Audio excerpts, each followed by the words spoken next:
오늘 함께 보실 말씀은 마태복음 5장 17절에서 20절까지 말씀입니다. 마태복음 5장 17절에서 20절까지 말씀 제가 봉독하겠습니다. 내가 율법이나 선지자를 폐하러 온 줄 생각하지 말라. 폐하러 온 것이 아니요 완전하게 하려 함이라. 진실로 너희에게 이르노니 천지가 없어지기 전에는 율법의 1.1획도 결코 없어지지 아니하고 다 이루리라. 그러므로 누구든지 이 계명 중에 지극히 작은 것 하나라도 버리고 또 그같이 사람을 가르치는 자는 천국에서 지극히 작다 일컬음을 받을 것이요 누구든지 이를 행하며 가르치는 자는 천국에서 크다 일컬음을 받으리라. 내가 너희에게 이르노니 너희 의가 서기관과 바리새인보다 더 낫지 못하면 결코 천국에 들어가지 못하리라. 아멘. 예수님께서 이 땅을 살아가시면서 여러 가지 가르침과 여러 가지 교훈들을 주셨는데 꽤 많은 부분 율법과의 마찰이 있었습니다. 예수님께서 바리새인을 직접 지적하셔서 그것이 잘못되었다라고 이야기하시면서 논쟁을 하신 경우도 있고, 반대로 바리새인들이 예수님의 가르침을 듣고 그것을 지적하며 비난하기도 했습니다. 또 제자들의 행동들을 보고 예수님께 찾아와 지금 제자들이 죄를 지었다, 저것이 옳으냐 라는 것으로 찾아와 또 예수님과 논쟁을 하기도 했습니다. 대표적인 예가 안식일 논쟁이었습니다. 마태복음 12장 1절에서 8절에 보면 제자들이 시장하여 안식일에 밀 이삭을 잘라 먹습니다.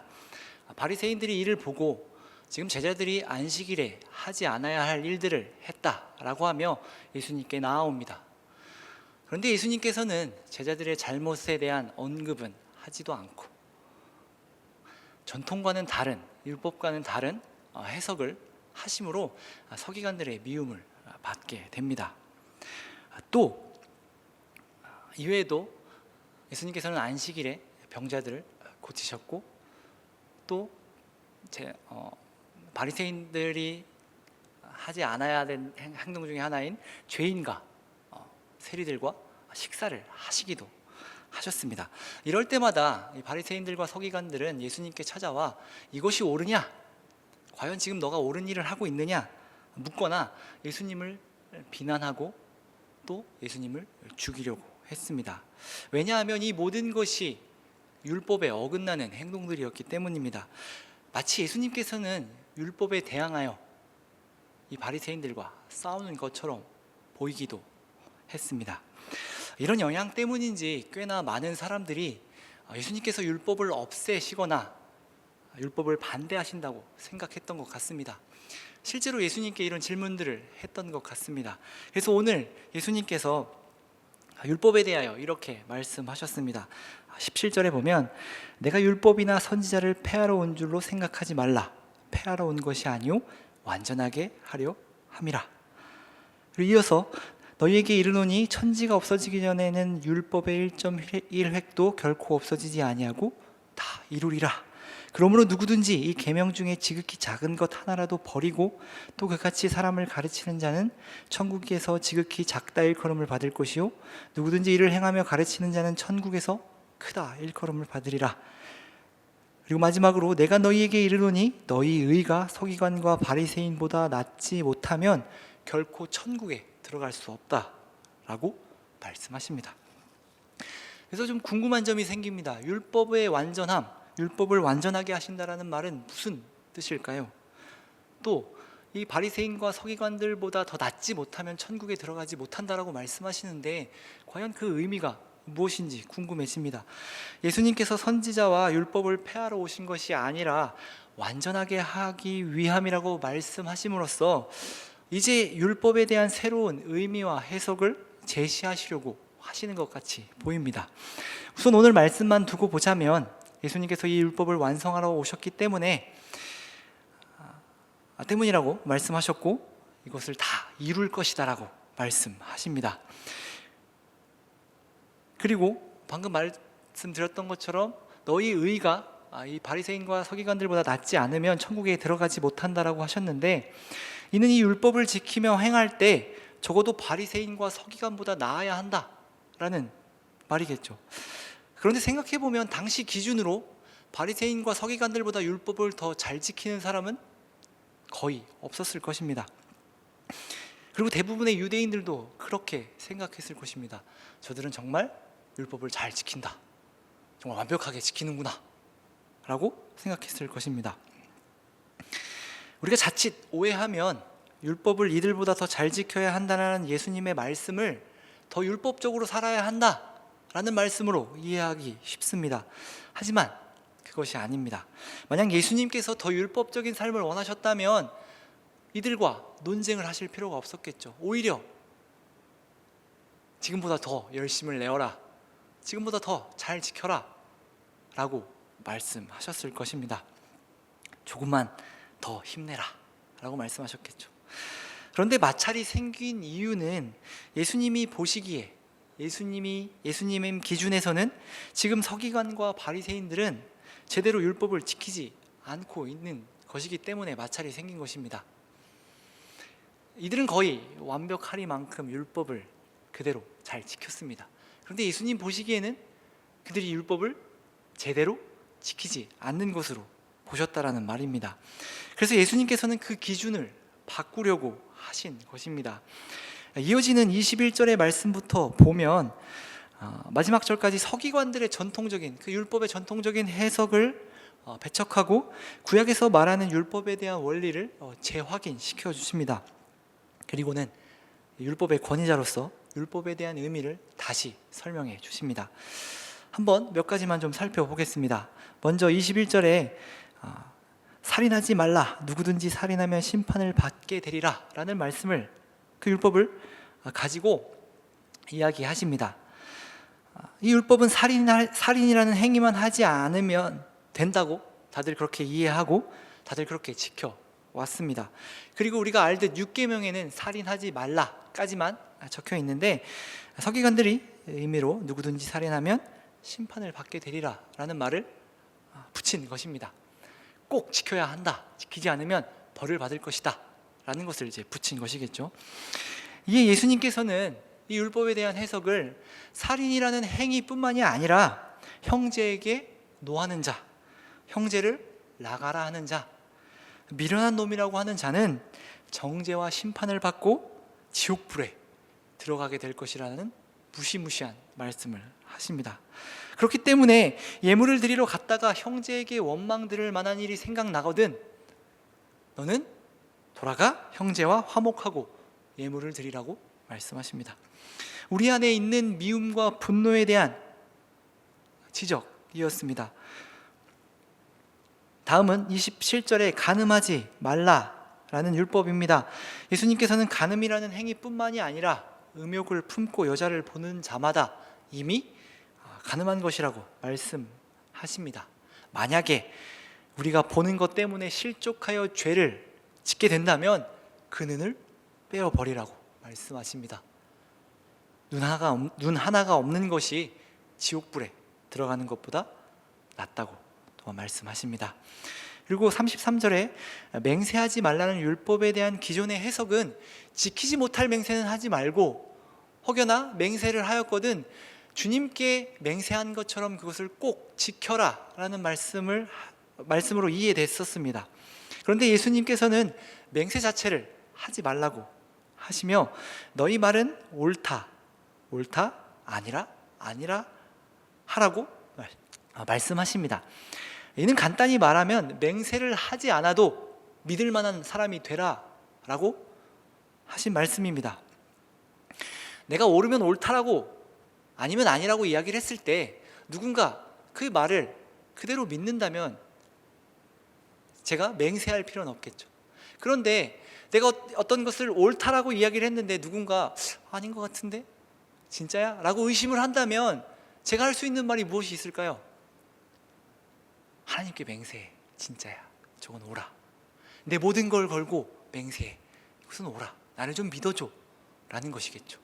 그러니까 예수님께서 지금 맹세하지 말라라는 말을 하신 이유는 그 의미는 맹세하지 않아도 될 만큼 쉽게 말하면 정직하게 살아라 라고 말씀하신 것입니다. 그러니 내가 믿을 만한 사람이 되면 맹세하지 않아도 된다라는 것이죠. 마지막으로 이제 보복에 대한 법에 대해서는 38절에 보면 눈에는 눈, 이에는 이로 갚으라 라는 것을 너희가 알지만 오른편 뺨을 맞으면 왼쪽도 돌려대고 고발하여 속옷을 가지려고 하는 자에게 겉옷까지 주라고 말씀하십니다. 보복하고 원수를 원수로 갚지 말고 누군가 나에게 원하는 것이 있다면 그 원하는 것보다 더 주라고 하십니다. 이것도 바꿔 말하면 세상과는 다른 원리와 방법으로 살아가라 라고 말씀하신 것입니다. 이 모든 예수님의 말씀을 종합해 보면 보이는 행위와 지키는 것에 매이지 말고 그 마음을 가지고 삶 속에서 그 말씀의 근본적인 것들을 지키며 살아가라 라는 말씀입니다. 그러니까 지금 바리새인들과 서기관들은 이런 삶 없이, 마음 없이 형식적으로 율법을 지키며 하나님의 말씀을 지키고 있다라고 지적하신 것입니다. 그래서 예수님께서는 이 형식적인 순종을 넘어서지 않고는 천국에 갈 수 없다라고 말씀하신 것입니다. 형식이 아닌 마음과 뜻과 정성을 다해 지키는 하나님의 말씀, 그렇게 지키는 율법인 것입니다. 이는 우리가 늘 강조하는 것입니다. 우리의 삶 모두를 율법으로 대신할 수는 없지만 한번 생각해 볼 수는 있는 문제인 것 같습니다. 우리가 율법주의라는 말을 할 때 이건 지켜야 되는 것, 이건 지키지 않아야 되는 것으로 나누고 모든 것을 판단하며 그리고 그것을 지키기 위해 노력합니다. 내가 지키고 다 지켰다고 생각했을 때는요, 다른 사람에게 눈을 돌립니다. 그리고는 이렇게 이야기합니다. 나는 지키고 너는 지키지 못했어. 나는 지금 그래도 지키고 있구나. 그래도 나는 잘 가고 있구나. 저 사람은 지키지 않았는데 라는 것으로 우리의 신앙을 확인하기도 합니다. 사실 이것도 그나마 열심히 있는 사람이 이렇게 확인을 합니다. 열심히 없는 사람은 한 번 지킨 것으로, 쉽게 말해 한 번 예배 나온 것으로 오늘 하루의 삶을, 일주일의 삶을, 심지어 평생의 삶을 대신하려고 하는 사람도 있다라는 말입니다. 예수님께서는 이것과 싸우신 것입니다. 여기서 예수님은 행위보다는 지키는 사람의 마음에 집중하십니다. 율법을 지키는 자의 마음이 어떠한지를 생각해보라. 그 마음이 어떠한지를 확인해라 라고 하신 것입니다.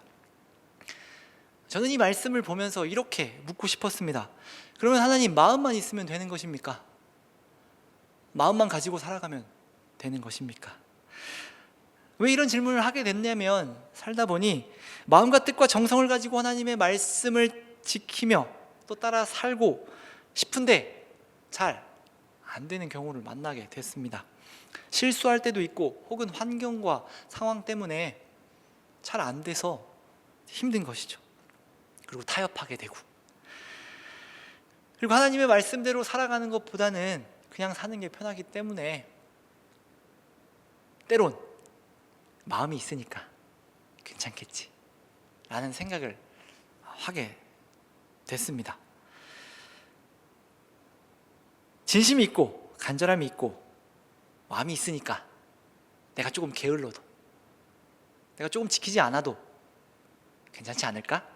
라는 생각이었습니다. 제가 어렸을 때 친한 친구 집에 자주 놀러가는 친구 집이 있었는데 저와 함께 교회에 잘 다니던 친구였습니다. 이제 시골 교회였기 때문에 중등부 중학교 때라고 해봐야 친구가 1명, 2명 이 정도밖에 없었기 때문에 이제 자주 왕래했었습니다. 그리고 그 부모님들도 제가 목사님 아들이라는 것을 아셨기 때문에 제가 그분들은 이제 교회에 나오지 않으셔서 제가 이제 왔다 갔다 할 때마다 아버님 교회 한번 나와 보세요, 한번 나오세요라고 이제 이야기를 했습니다. 그럴 때마다 아버지께서 이렇게 저에게 이야기하셨습니다. 나 교회 좀 나가봤어. 하나님도 알아. 그리고 그런 종교적 마음도 있어. 마음이 있으니까 그냥 나는 교회 안 나가려고. 마음 가지고 살면 되지 않나? 라고 저에게 말씀하시곤 했습니다. 그때 당시에는 제가 예, 알겠습니다 라는 말밖에 하지 못했었습니다. 그런데 지금 와서 생각해 봅니다. 정말 마음만 가지고 있으면 되는 것일까요? 마음만 가지고 살면 되는 것일까요? 우리는 이를 두고 싸우게 됩니다. 다른 사람들과 논쟁을 하기도 하고 혹은 혼자 고민하며 싸우기도 합니다. 지켜야 한다. 마음만 있어서는 안 되지. 지키는 것이 중요한 것이야. 아니야. 마음이 중요하지. 마음 없이 지키는 것이 도대체 뭐가 중요해? 이런 고민들을 하게 된다는 겁니다. 그렇다면 우리는 어떻게 살아야 할까요? 마음도 있고 지키기도 해야 하겠죠. 예수님께서 말씀하신 바리새인보다 나아야 한다라는 말씀이 그렇다면 그들보다 더 잘 지키면서 마음에서 우러나오는 그 마음을 가지고 지켜야 그들보다 더 의롭다 함을 받을 것이고 그래야만 천국에 들어갈 수 있다라고 예수님께서 말씀하시는 것 같습니다. 그런데 정말 예수님께서 이렇게 말씀하셨다면 저는 묻고 싶습니다. 예수님 정말요? 정말로 저렇게 마음 가지고 다 지켜야 됩니까? 진심으로 하시는 말씀입니까? 하나님 은혜는 어디 있나요? 라고 물어볼 것 같습니다. 결국 원점 아닌가요? 내가 지켜내야만, 그것도 그냥 지키는 것이 아니라 마음을 가지고 진심과 정성을 다해 지켜내야만 의롭다함을 받고 천국에 가는 것이라면 어떻게 살아야 할지 막막하기도 합니다. 이제는 예수님께서 완전하게 하신 율법과 이 마음에 대해서 한번 생각해 봐야 합니다. 이걸 해결하지 않으면 정말로 이 모든 것을 다 지켜 행하고 마음을 다해 지키지 않으면 의롭다함을 못 받기 때문입니다. 오늘 말씀에서 예수님께서 이 바리새인들과 서기관들의 마음에 대해서 지적을 했는데 이 마음이 무엇인지 일단 알아야 할 것 같습니다. 마태복음 22장 34절을 한번 찾아보겠습니다.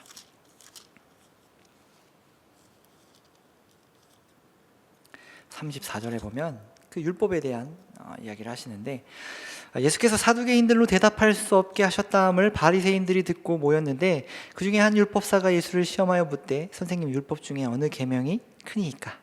예수께서 이르시되 내 마음을 다하고 목숨을 다하고 뜻을 다하여 주 너의 하나님을 사랑하라 하셨으니 이것이 크고 첫째 되는 계명이요 둘째도 그와 같으니 내 이웃을 내 자신과 같이 사랑하라 하셨으니 이 두 계명이 온 율법과 선지자의 강령이니라.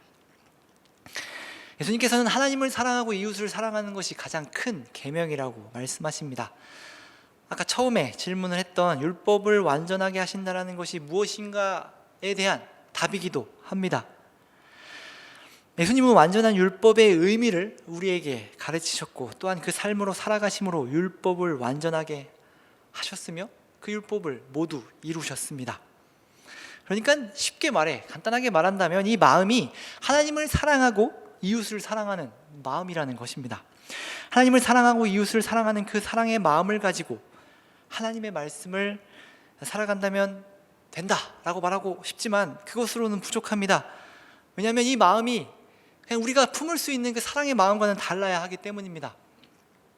무슨 말이냐면 예수님이 오시기 전에 이스라엘은 하나님을 사랑하는 마음이 없었을까요?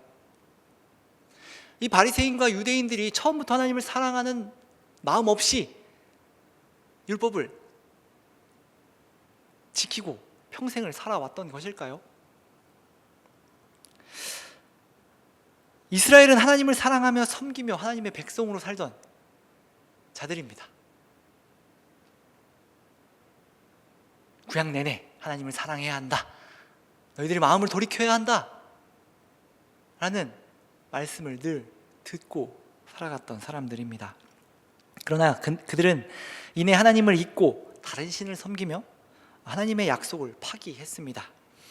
이미 실패한 이들에게 이미 하나님의 그 사랑하는 마음을 가지고 있다가 여러 가지 이유로 인해서 그 마음을 잃어버린 자들에게 그 마음을 다시 가져라, 그 마음을 가지고 다시 하나님의 말씀을 지켜라 라고 말할 수는 있겠지만 그 말씀이 완전함과는 거리가 먼 것입니다.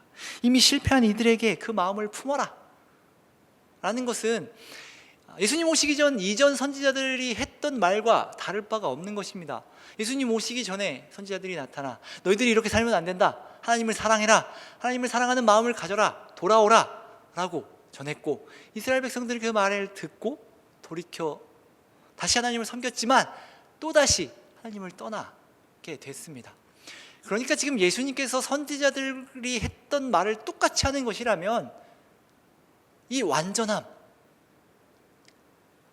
찾을 수 없다라는 것입니다. 근본적인 문제가 해결되지 않는다라는 말입니다. 어떻게 해야 할지 막막해지지만 괜찮습니다. 해결은 언제나 그랬듯 하나님께서 이미 마련하셨습니다. 예레미야 31장을 보겠습니다. 새 언약에 대한 말씀입니다. 예레미야 31장 31절부터 제가 34절까지 읽겠습니다. 여호와의 말씀이니라. 보라, 날이 이르리니 내가 이스라엘 집과 유다 집에 새 언약을 맺으리라. 이 언약은 내가 그들의 조상들의 손을 잡고 애굽 땅에서 인도하여 내던 날에 맺은 것과 같지 아니할 것은 내가 그들의 남편이 되었어도 그들이 내 언약을 깨뜨렸음이라. 여호와의 말씀이니라. 그러나 그날 후에 내가 이스라엘 집과 맺을 언약은 이러하니 곧 내가 나의 법을 그들 속에 두며 그들 마음에 기록하여 나는 그들의 하나님이 되고 그들은 내 백성이 될 것이라. 여호와의 말씀이니라. 그들이 다시는 각기 이웃과 형제를 가르쳐 이르기를 너는 여호와를 알라 하지 아니하리니 이는 작은 자로부터 큰 자까지 다 나를 알기 때문이라. 내가 그들의 악행을 사하고 다시는 그 죄를 기억하지 아니하리라. 여호와의 말씀이니라. 하나님께서는 하나님과 언약을 맺었음에도 계속해서 하나님을 떠나고 하나님의 약속을 파기하는 저버리는 이스라엘에게 이렇게 말씀하신 겁니다. 야, 약속을 하면 뭐하냐? 너네가 자꾸 그 약속을 잊고 내 말을 지키지 않는데, 자, 좋다. 내가 결심한 것이 하나 있다. 예전에 맺은 약속과는 좀 다를 거야.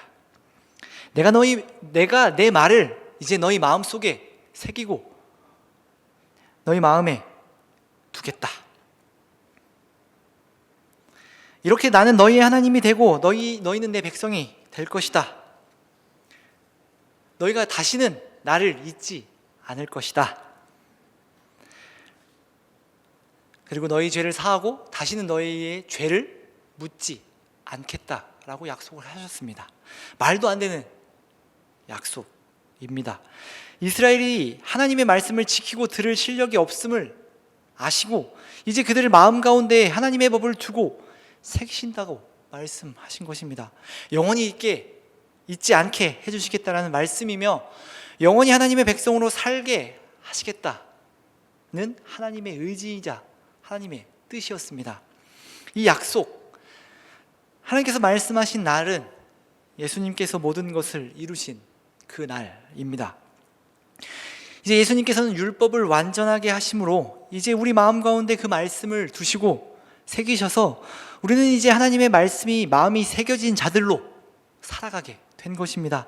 그냥 우리 마음이 아니라 하나님께서 새겨주신 마음입니다. 지금 예수님께서 그 마음을 우리에게 주시겠다라고 말씀하신 것입니다. 우리는 죄인이지만, 우리는 실패했지만 우리 안에 이 마음이 있는 것입니다. 그러니 우리는 우리의 마음에 새겨진 그 말씀을 가지고 예수님께서 모범을 모이시며 가르치신 그대로의 삶을 살아가면 되는 것입니다. 앞서 말씀드린 서기관과 바리새인의 의보다 낫지 않으면 천국에 들어갈 수 없다라는 말씀으로 사실 싸울 필요가 없는 것입니다. 잘하고 못하고는 두 번째 문제입니다. 지켰냐 안 지켰냐는 그리 큰 문제가 아닙니다. 왜냐하면 이 마음은 하나님께서 이미 실패한 우리에게 주신 것이며 앞으로도 실패할 우리에게 약속하신 말씀이기 때문입니다. 내가 너희의 죄를 사하고 더 이상 너희의 죄를 묻지 않겠다 라고 약속하신 말씀입니다. 늘 실패하는 우리에게 하나님께서 더 이상 실패하지 않게 하시겠다라는 의지가 담긴 말씀이라는 말입니다. 아니, 실패해도 괜찮다. 내가 너희와 함께 갈 것이다. 너희를 절대로 포기하지 않을 것이다. 그러니 같이 가자. 너희는 내 백성이 되고 나는 너희의 하나님이 될 것이다 라고 하나님께서 약속하신 것입니다. 예수님께서 바리새인들과 서기관들의 의보다 낫지 않으면 결코 천국에 들어갈 수 없다라고 하신 말씀을 다르게 이야기한다면, 나로 인해 너희의 의가 저들보다 낫게 될 것이다, 내가 이 율법을 완전하게 함으로 너희를 의롭게 할 것이다 라고 말씀하신 것입니다. 그렇습니다. 우리는 예수님으로 하여금 의롭게 되었습니다. 율법의 매일 필요도, 율법을 없앨 필요도 없습니다. 우리 안에 하나님을 사랑하는 그 완전하게 된 율법과 그분의 뜻을 따르는 마음이 우리 마음 가운데 새겨져 있기 때문입니다. 그래서 우리는 율법을 자유함으로 지킬 수 있습니다. 때론 이런 말씀들이 우리가 실패하고 실수할 때 우리에게 부담감으로 다가올지 모르겠습니다. 아이고, 잘 지켜야 하는데 어떡하지? 하지만 반대로 이 말씀은 예수님의 격려와 응원의 말씀인 것입니다. 하나님의 백성으로 그분의 말씀을 지키며 살아가자. 실패해도 괜찮다. 내가 너희를 의롭게 할 것이다. 그러니 애쓰고 힘써서 지켜 행하라. 그리고 가르쳐라.